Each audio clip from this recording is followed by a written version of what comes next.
Hi, I'm Shreyas, aka your Seedha Sada Doctor. I scored AIR 741 in INI May 2025 and AIR 66 in NEET PG 2025 in my first attempt.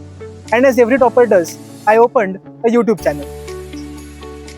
And this is Hypersimplified approach to NEET PG.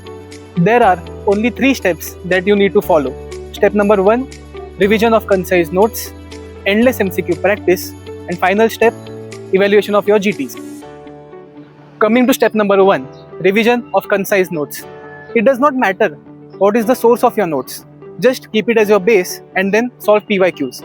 Once you solve PYQs, then you get to know which topics are frequently asked, which topics are infrequently asked, and which topics are not asked at all. The topics which were asked frequently, you should mark them with red color. The topics which were infrequently asked, mark them with blue color, and the topics which were not asked, don't mark them. Then, the topics which were frequently asked, you should do their frequent revisions. The topics which were infrequently asked, do infrequent revisions, and topics which were not asked, don't read them. Now you may ask, how many revision cycles are enough? To that, I will say, no number of revision cycles are enough.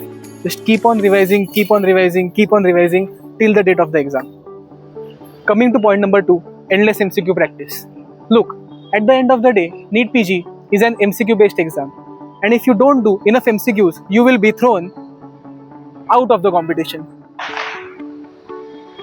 If you don't want that, then you should be doing at least 75 to 100 MCQs, but each and every day.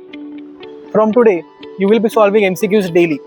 So you should know how to solve an MCQ. So just as we learn how to approach a patient, let's see how to approach an MCQ. Let's go. So the first step while approaching an MCQ is that you should read the options first. Because when you read the options first, then you already get to know about the topic. And once you know the topic, then while looking at the question, you consciously think about that topic. Then when you look at the question, there are 3 possibilities. It is an image-based question, it is a long question, or it is a short question. If it is an image-based question, then you should analyze the image first. If it is a long question, then you should read the last line first. And if it is a short question, then you should read the entire question directly. Once you read the entire question, there are 2 possibilities. You know the question's answer and you are 100% sure, then you can mark it. But if you don't know the answer, then you should try to recall every detail about that topic. Once you recall every detail about the topic, then again there are 2 possibilities. If you are able to rule out one or more than one option, then you should mark the option which was your first intuition. Don't think about anything else, just go with your first intuition if you are able to rule out one or more than one option. Now the second possibility is you can't rule out any option. Then very simply leave the question and move on. You don't have to think about anything else. Then the last step, but one of the most crucial step, is that again reading the last line for any tricks planted by the examiner. Like all of the options are correct except which of the following is not seen in the patient. So this step is very crucial because it helps you to avoid silly mistakes. Once you have completed this final 5th step, then you can submit the answer and go to the next one and again follow this whole approach from top to bottom. Now you have mastered the art of solving an MCQ. It's time to apply it. And that brings me to the final but perhaps the most dreaded step. भाई grand test से फटती तो है, but trust me on this. Grand test is one of the most effective tool to identify your weak spots. And to identify your weak spots, it is important to see that how you review the grand test. So now let's see how do you review the grand test in the most effective manner. Just as how we saw an approach to a MCQ, now let's see an approach to the GT.